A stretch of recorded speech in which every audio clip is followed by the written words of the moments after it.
My name is Karen, and I had always dreamt of a fairy tale wedding. When I met Mike, I thought my dreams had come true. He was charming, smart, and seemed to really get me, or at least that's what I thought. 3 years into our relationship, we tied the knot. But the wedding day was far from the storybook celebration I'd hoped it would be. The venue was idyllic, a beautiful garden with flowers blooming everywhere, gentle water features humming softly, and the sun shining warmly upon us. I felt radiant in my white wedding dress, its lace detailing and satin fabric more than I'd ever dreamed of. But my eyes, instead of gleaming with joy, were clouded with anxiety. Mike's parents, Mr. and Mrs. Thompson, were visibly unhappy. The atmosphere around them was so thick you could cut it with a knife. As the appetizers were served, Mrs. Thompson beckoned Mike over, and I could see her pointing at the plates with disdain. "What is this nonsense, Mike? Vegan hors d'oeuvres? Are we rabbits?" she complained loudly enough for half the venue to hear. Mike looked at me briefly and shrugged. "Well, Mom, Karen is into healthy eating, you know. But this is a wedding, not a diet camp," Mr. Thompson joined in, chortling as if he'd said the funniest thing ever. As the night wore on, things went from bad to worse.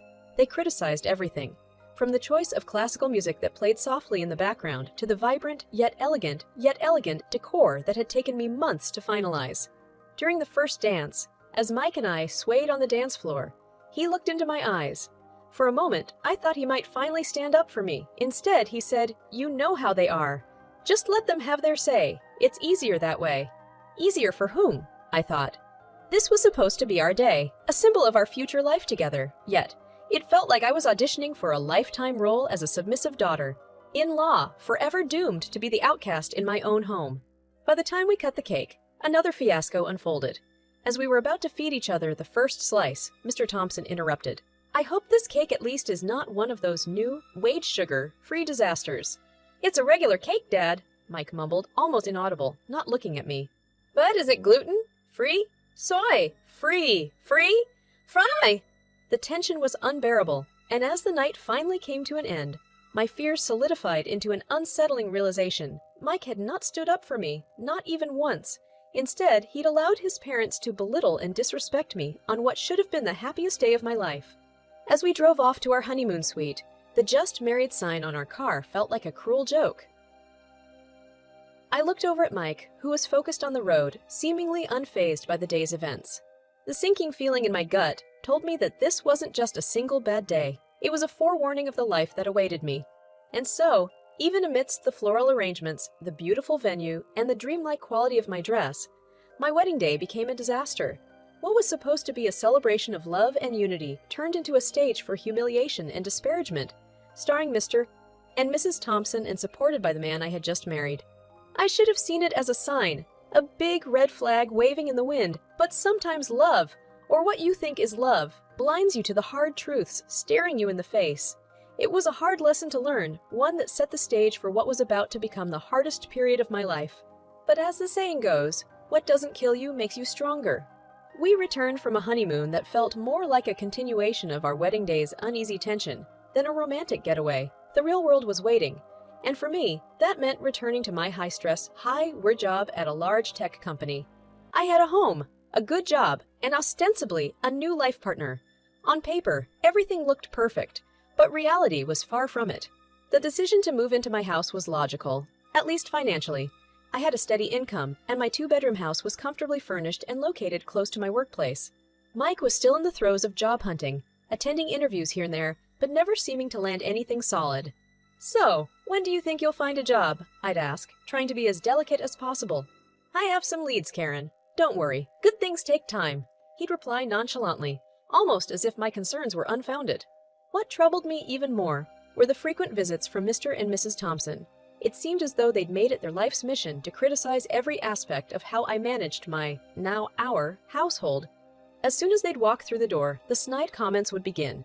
"Oh, you still have these ugly curtains," Mrs. Thompson would exclaim, her eyes scanning the room as if she were tallying up points for each perceived failure. "Is this the only color you could find? It clashes with everything," Mr. Thompson would add, gesturing at the walls that I had so lovingly painted a muted shade of lavender. What was most frustrating was Mike's complete detachment from the situation. It's as if he'd zone out, leaving me alone to fend off the constant criticisms and jabs. One particularly grating visit occurred on a Sunday afternoon. I had prepared a small feast for lunch, laboring for hours to make dishes that I thought would please everyone. But of course, as we sat down to eat, Mrs. Thompson had something to say. "You really should learn to cook meat better. This chicken is so dry," she said, barely taking a bite before setting her fork down in disdain. Mike glanced at me briefly and sighed. "Mom, Karen worked hard on this meal." "But it doesn't mean she succeeded," Mr. Thompson chimed in, looking at his son as if they'd just shared the world's greatest joke. All this took a toll on me emotionally. Each visit from the in-laws left me feeling more and more like a guest in my own home. But what was far worse was the gnawing feeling of loneliness, the emotional gulf that widened each day between me and Mike. The man I had married, the man who was supposed to be my partner in every sense of the word, was absent, not physically, but emotionally and mentally. He was just not there. And so, between my demanding job, the ongoing home invasions by the Thompsons, and my husband's complete detachment, my life started to feel like a never-ending cycle of stress and unhappiness. The home that once provided me solace and comfort had turned into a battlefield where I constantly had to defend my choices, my cooking, and even the way I folded laundry. Yet, through it all, I held out hope. Maybe things would improve. Perhaps Mike would finally take a stand.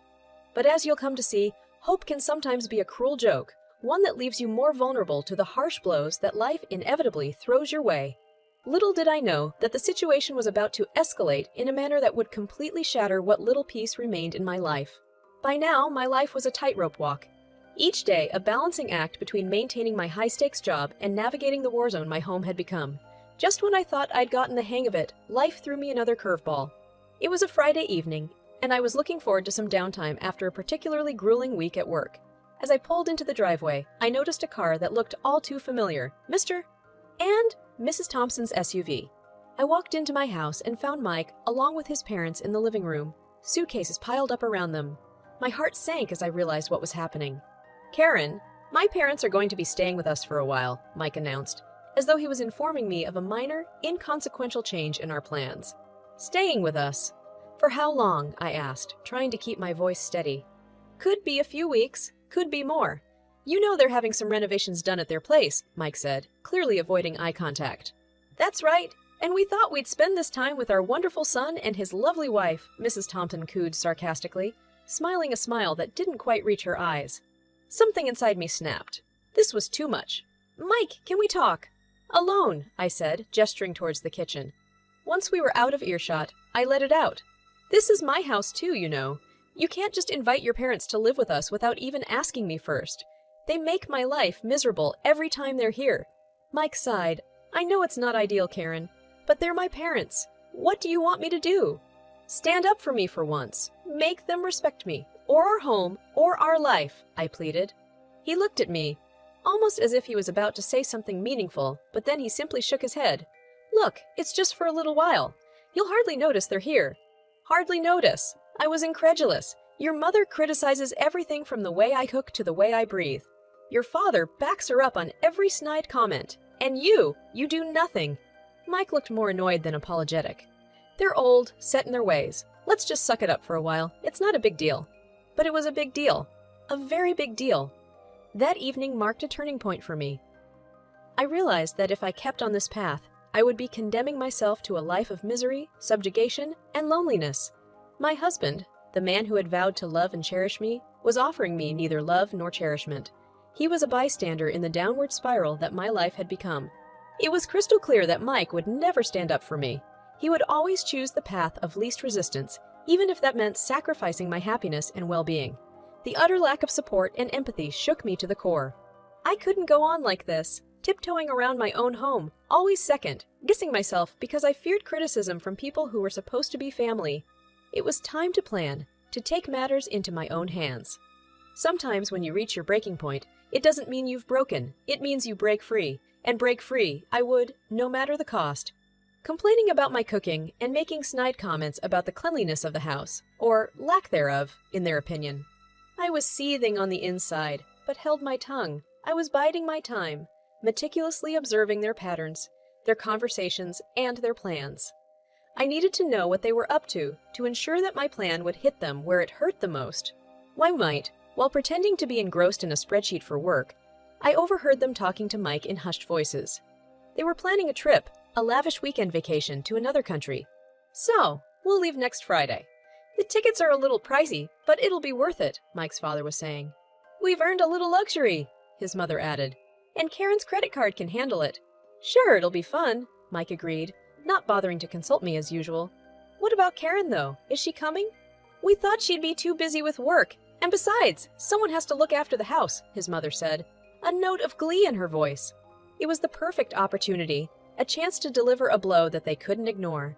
I already knew that they planned to use my credit card for the expenses. After all, Mike was still jobless, and his parents had always been more about appearance than substance. The next morning, I cornered Mike in the kitchen.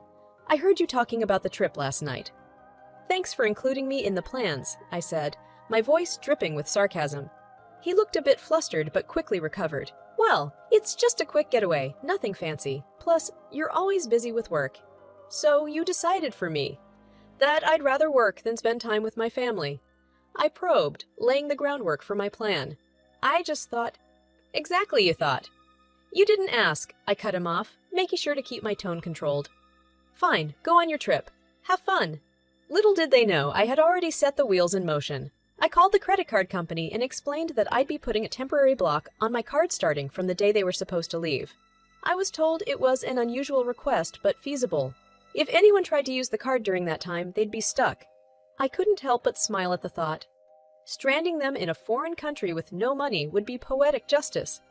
They would be forced to live a few days without the luxury they so brazenly enjoyed at my expense.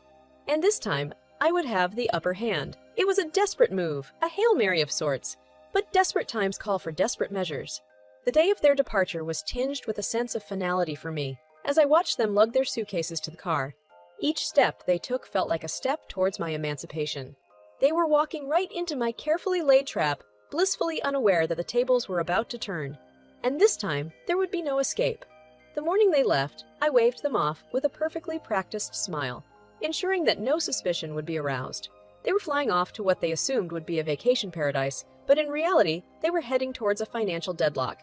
Before they departed, I grabbed Mike for a quick word, just to make things absolutely clear. You have everything you need, I asked, trying to keep my voice light and unconcerned. Yes, don't worry. We've got your credit card, remember? He answered, almost gloating. I forced a smile. Of course. How could I forget? Make sure to call me when you land, all right?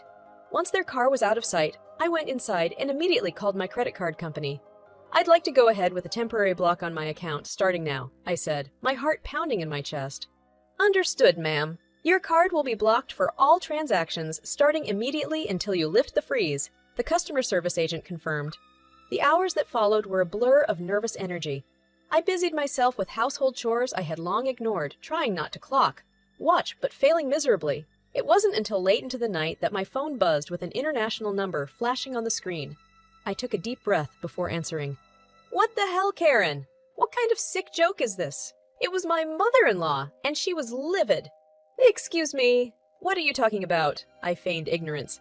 Your credit card isn't working. We're stuck here with no money. This is humiliating. She was practically shrieking.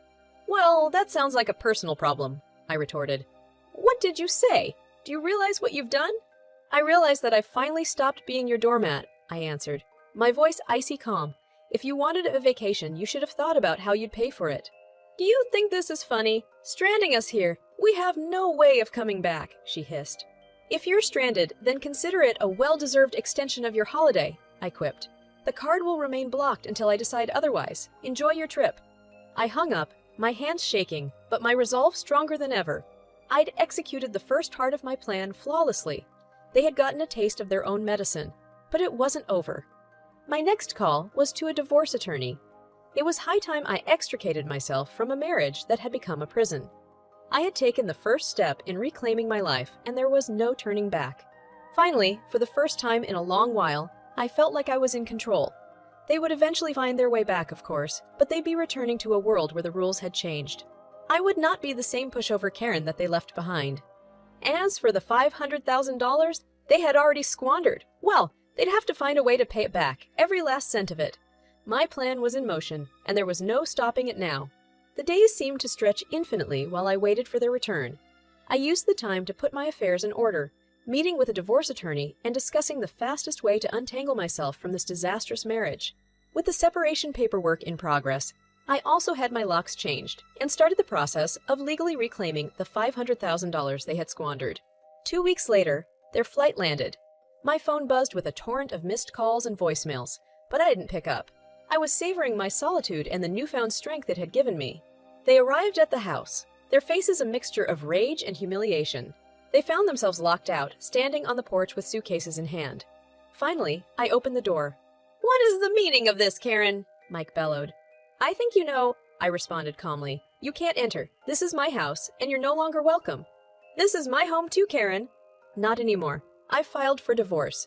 You've been served this morning. Your belongings will be delivered to whatever address you provide, but you need to leave, now." "You can't do this to us, Karen." To me, Mike pleaded, his voice breaking. "I already have," I said, my voice unwavering. "You'll regret this," his mother snarled. "I highly doubt that," I replied. And with that, I closed the door, both literally and metaphorically.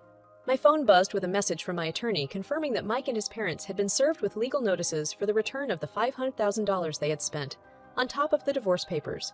After securing my home, I sat down at my home office and began sifting through my emails. Among them was a promotion offer from my company, acknowledging my hard work and dedication. It felt like the universe was finally aligning in my favor. I took a deep breath, savoring the moment.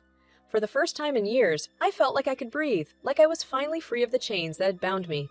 Revenge had been exacted, not out of spite, but as a reclaiming of dignity and self-respect. I didn't bother wondering what would become of Mike and his parents. Their chapter in my life was closed. The legal proceedings went smoothly. They had no choice but to return the money they had spent, and the divorce was finalized within months. I was free to rebuild, to pursue happiness without constantly looking over my shoulder. No more would I be a doormat, a silent sufferer in my own life story. It was my turn to write the chapters, to steer the narrative.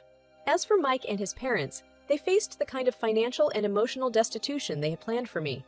It was a fitting end, a poetic justice that I could live with. I took one last look at the house, my house, before leaving for work. It felt emptier, quieter, and infinitely more peaceful. It was a blank canvas, and I was the artist, armed with newfound resolve and self-assurance. The next chapter was mine to write, and it would be penned in the ink of empowerment and self-love.